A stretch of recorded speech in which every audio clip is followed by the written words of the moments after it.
मैं जिस सीढ़ी में बैठा हूँ, इसी सीढ़ी पे अंकिता भी बैठा करती थी।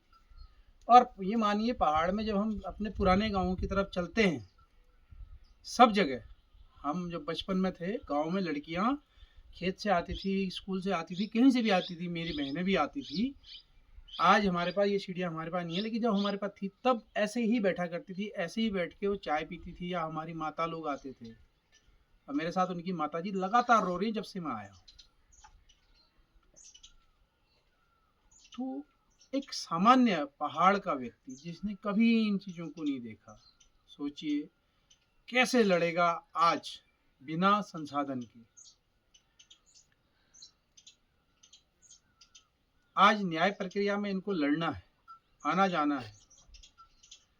और मैं एक चीज़ और देखता हूँ, पहाड़ में जो महिलाएं हैं, हमारी दादी भी थी, हमारी जो बहनें भी हैं, उनको उल्टी बहुत होती है गाड़ी में, वो नहीं चल पाती दूर दूर तक। हमारी तो दादी थी, उनको गाड़ी की सुगंध से ही उल्टी आनी शुरू हो जाती थी। मेरी सास है, वो बिल्कुल नहीं चल पाती है गाड़ी में, वो बेहोश हो जाती है, स्कूटर में तक उनको उल्टी आती है। और आज एक सा परिदृश्य है कि हमारी जो बहन है, जिसका पूरा न्यायिक प्रक्रिया में केस चल रहा है, और मुझे बड़ी आश्चर्य होता है जब मैं सुनता हूँ कि यहाँ से कहीं भी जाने के लिए संसाधन चाहिए, और सबसे बड़ी चीज़ पैसा चाहिए, तभी संसाधन आएंगे। हम पहाड़ में अपने बेटियों के लिए ये नहीं पैदा कर पाए, हम दल में बट गए। मैं भाजपा का, मैं आरएसएस का, मैं कांग्रेस का, मैं उसका, लेकिन मैं पहाड़ी नहीं बन पाया। ठीक है, आप अपनी दलीय राजनीति कर रहे हैं, करिए, लेकिन जब जब बेटी की बात होती है, जब पहाड़ की बात होती है, उस टाइम पे न मैं भाजपा से हूँ, न आरएसएस से हूँ, न कांग्रेस से हूँ, न यूकेडी से, किसी भी दल से। मैं एक पहाड़ी हूँ, पहाड़ की बेटी के साथ ऐसा हुआ है। तो मैं निवेदन करूँगा कि मैं इनसे कह रहा हूँ कि आप अपना फंड रेज करिए, लेकिन वो नहीं मान रहे हैं। उनका भाई से जब मेरी बात हुई तो लड़का कह रहा है कि हम मेहनत करेंगे, बहुत अच्छी बात है, लेकिन जो प्रोसेस है वो बहुत खर्चीली है। मैं चाहता हूँ कि हम एक फंड रेज करें अंकिता के नाम से, अंकिता के ही खाते में वो पैसा आए और वो हम लोग दें, ताकि उनको कम से कम आने जाने की सुविधा मिले। सरकार से आशा करना, सरकार के पास भीख मांगना कोई ज़रूरी नहीं है। कब तक भीख मांगेंगे हम? 24 साल तो उत्तराखंड बनाए हुए हो गए, तब से भीख ही मांग रहे हैं, आगे भी भीख ही मांगते रहेंगे क्या? क्यों मांगना होगा? हम अपना संरचना क्यों नहीं कर सकते? शिक्षा में, स्वास्थ्य में, चिकित्सा में, ऐसे केसों में हम क्यों नहीं अपना कर सकते? मैं तो ये कहता हूँ, 1 रुपया पर डे अगर हम जोड़े तो कम से कम 50 लाख लोग हैं पहाड़ी, 80 लाख, 1 करोड़, एक दिन का 1 करोड़ होता है।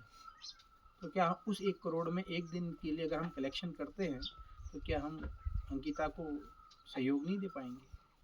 मैं तो आया था यहाँ पे, अभी भी आह्वान कर रहा हूँ कि अगर वो दिव्य शक्ति है, आत्मा है, दिव्यात्मा है, मेरे शरीर में मैं कह रहा हूँ, क्योंकि ये चीज़ मैं मानता हूँ, हुआ है मेरे साथ, देखा है मैंने। और